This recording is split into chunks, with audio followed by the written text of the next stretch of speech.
Welcome back, Hononegah, Algebra 1.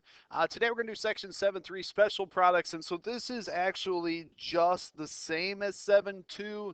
It's just there are certain ones that when you do a FOIL come out to be a pattern. That you can memorize that pattern if you want, but most of the time I do not recommend that. I just have you FOIL just like you would normally FOIL. So there's some special ones though that you can talk about. So this is just practicing again 7.2, and then at the end we're going to start talking about the basics of factoring. So here we go. A little bit of a warm-up. This is section 7.1. So notice there's a minus sign. I told you before if there was ever a minus sign to change it into a plus and then add the like term. So don't FOIL this. That's a common mistake, is you got to look for that symbol in the middle and actually do the symbol in the middle. So 5x plus negative 2x is 3x, and negative 12 plus 7 is negative 5. So just adding the like terms together. So again, the negative x squared and the 3x squared make 2x squared. So these two right here, I'm adding. So 5x, so I add those two together, and then 7 because I add those two together. And the last one, now there isn't a symbol in the middle. So now this is section 7.2, and we FOIL.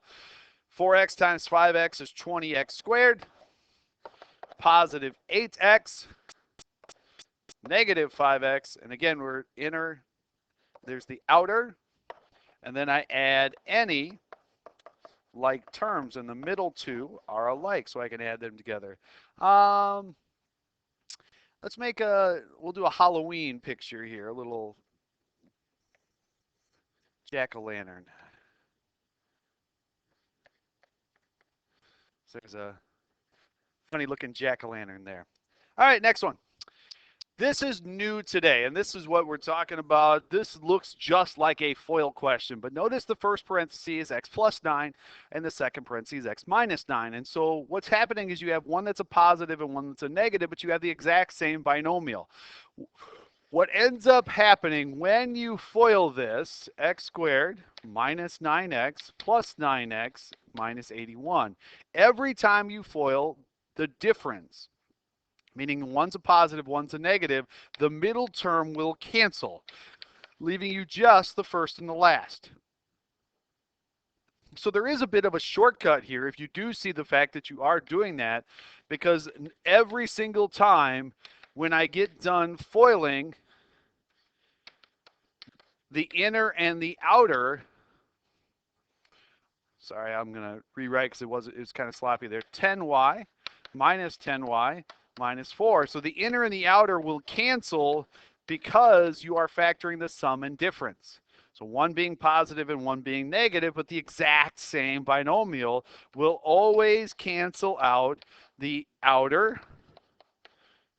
And this one just has two letters involved. So I have a 21xy and a positive 21xy and a minus 49y squared. So again, the inner and the outer will cancel, leaving you just the first and the last. So if you do see this, you can shortcut it to just the first and the last, but that's, again, up to you. I just recommend everybody just FOIL it and then cancel out the middle when you add like terms.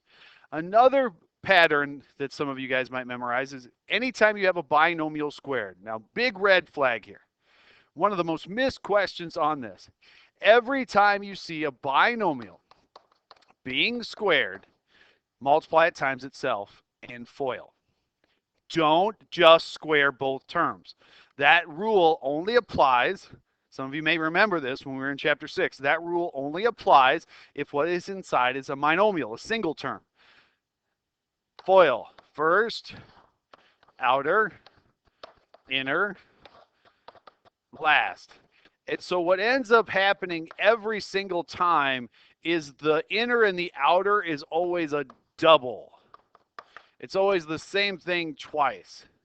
So if you can kind of see that pattern, what ends up happening is the first term is always squared, the last term is always squared, and then you multiply the two terms together and double it. I don't recommend this pattern at all. I say always just first, outer, inner, last. So first times first, outer, inner, and last. And then add any like terms together. The last one here just has multiple letters. So be careful that you make sure you get your letters. A times A is A squared. A times 6B is 6AB. So 6B times A is 6AB again, and 6B times 6B is 36B squared. So adding the like terms together, A squared plus 12AB. Notice when you add like terms, you don't change the letter, and 36B squared.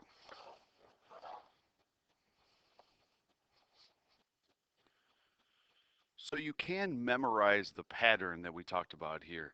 Notice that A squared plus B squared. Basically what happens if you have A plus B times A minus B, you lose the middle terms. You end up with just the first and the last. And there is a pattern to this one. It's the first one squared.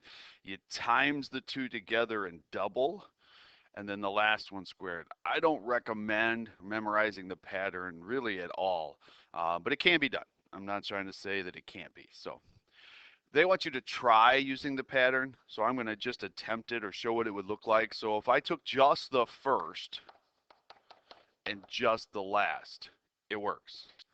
And for the next one, basically I still would write it out as x plus 9 and x plus 9. So basically what you're going to do is you're going to take the first, you're going to multiply the two together and double, and the last one squared. So again, this first one squared, multiply these two together and double. That's how you get the middle, and then the last one squared again. So you try, hit the pause button. So if you were going to do this by the pattern, you would do the first and the last. And the last one, x squared plus 3x, so you double it, it makes 6x plus 9. So again, if you wanted to memorize that pattern, I'm not saying that you can't.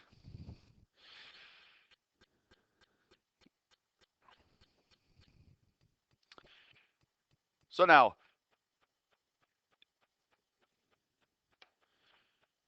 if you wanted to redesign a room, so you wanted to take X amount off the room this direction, but you wanted to add X off this direction.